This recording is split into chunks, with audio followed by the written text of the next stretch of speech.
Halo pemirsa GPR TV dari Sabang sampai Merauke, dari Miangas hingga Pulau Rote. Bertemu kembali dengan saya Bilki Sabila dalam program Kominfo Newsroom.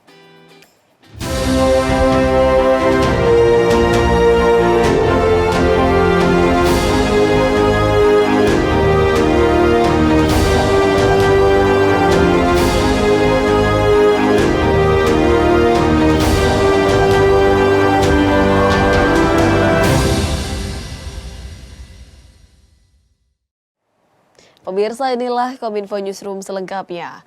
Wamenkominfo Nezar Patria mengajak kepada seluruh pegawai Balmon SFR kelas 2 Banda Aceh untuk dapat terus memperkuat komitmen dan kolaborasi dalam menjaga spektrum radio jelang pemilu 2024. Hal ini perlu dilakukan guna terhindar dari berbagai potensi penyalahgunaan, termasuk ke dalam menangkal saluran frekuensi radio ilegal.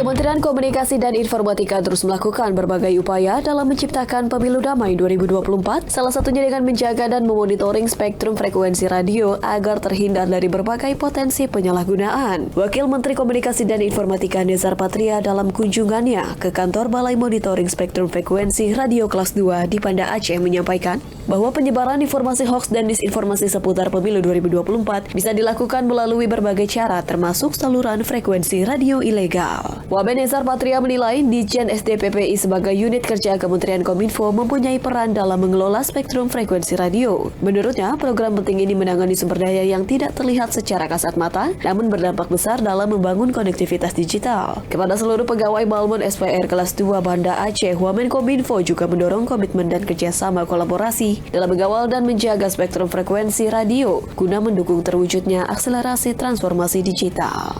Dan diharapkan partisipasinya untuk lebih aktif memantau frekuensi dan rangka pemilu 2024. Tadi saya sudah sampaikan, saya tekankan lagi karena ini penting sekali. Pemilu 2024 ini kita harapkan bisa tercapai sebagai pemilu yang berkualitas, ya, yang minim yang namanya disinformasi, malinformasi, dan kita bisa mendapatkan partisipasi pemilih baru atau pemilih muda yang lebih besar. Sementara itu, dalam rangka mensukseskan Pemilu Damai 2024, hari ini Kementerian Komunikasi dan Informatika mengadakan forum group discussion bersama dengan Lembaga Penyiaran Publik. Dirjen IKP Kemenkominfo Usman Kansong berharap agar media pemerintah dapat menjadi clearing house media sosial serta antisipasi hadirnya deepfake menjelang pemilu.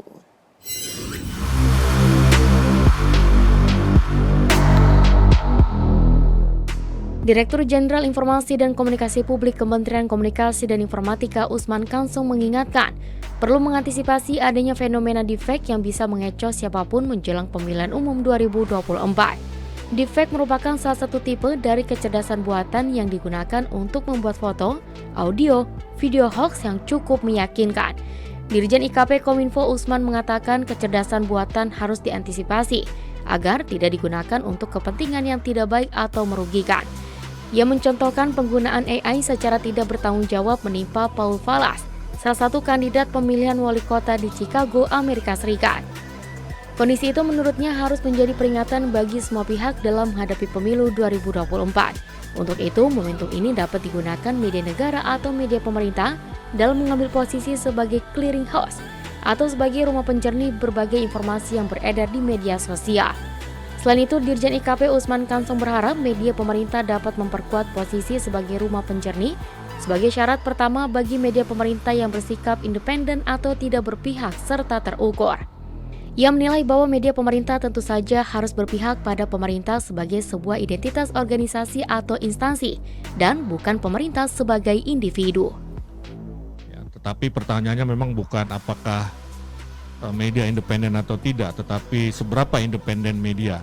Karena tidak ada media yang sama sekali tidak independen dan tidak ada media yang betul-betul independen. Ya, tinggal seberapa independen dia. Artinya kalau seberapa independen dia, seberapa berpihak dia juga begitu. Pertanyaan selanjutnya adalah kepada siapa dia berpihak.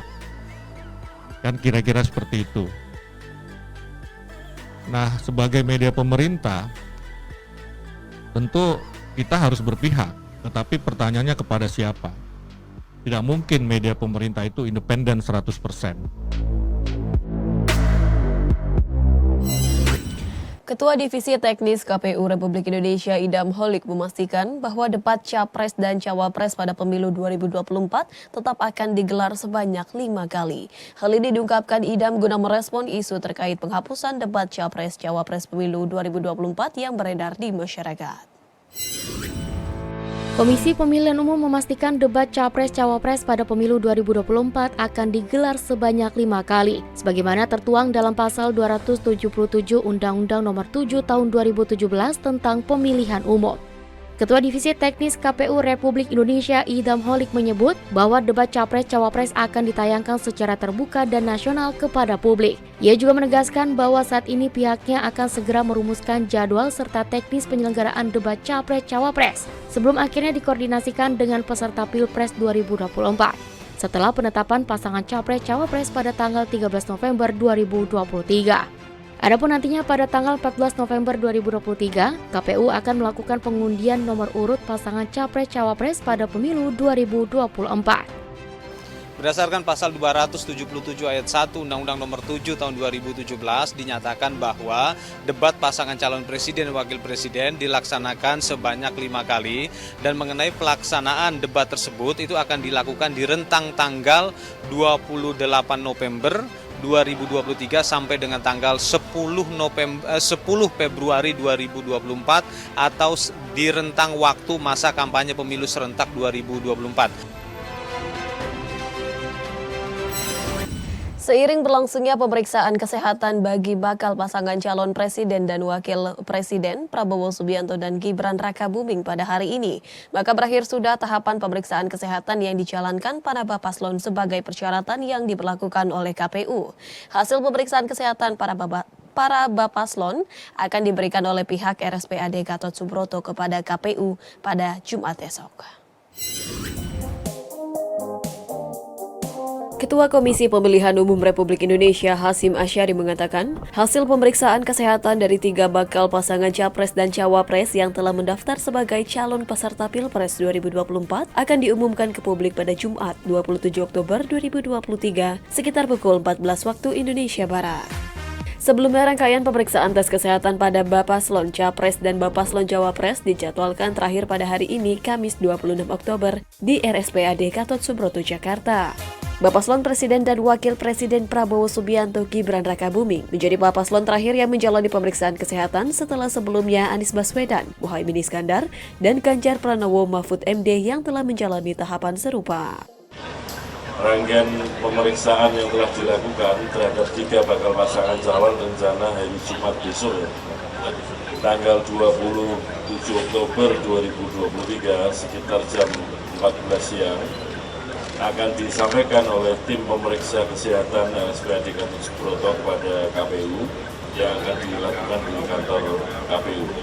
Sementara itu, Kepala RSPAD Gatot Subroto Letjen TNI Dr. Albertus Budi Sulistia mengatakan bahwa durasi pemeriksaan kesehatan keduanya berlangsung sekitar 8 sampai dengan 10 jam. Budi menyebut materi pemeriksaan, tim pemeriksa, alat pemeriksaan, jadwal pemeriksaan terhadap Prabowo Gibran sama persis dengan bakal pasangan calon yang telah menjalani tes kesehatan. Alat pemeriksaan semua diberlakukan sama, sehingga hasilnya pun harus standar. Rangkaian pemeriksaan saya ulangi kembali, saya refresh antara 8 sampai 10 jam. Pada tahap selanjutnya, hasil akhir dari rangkaian verifikasi administrasi syarat bakal pasangan calon akan ditetapkan oleh KPU pada tanggal 13 November 2023. Setelah itu akan dilakukan pengundian nomor urut pasangan calon pada tanggal 14 November 2023. Pemirsa, tetaplah bersama kami karena usai jeda kami akan kembali dengan informasi lainnya.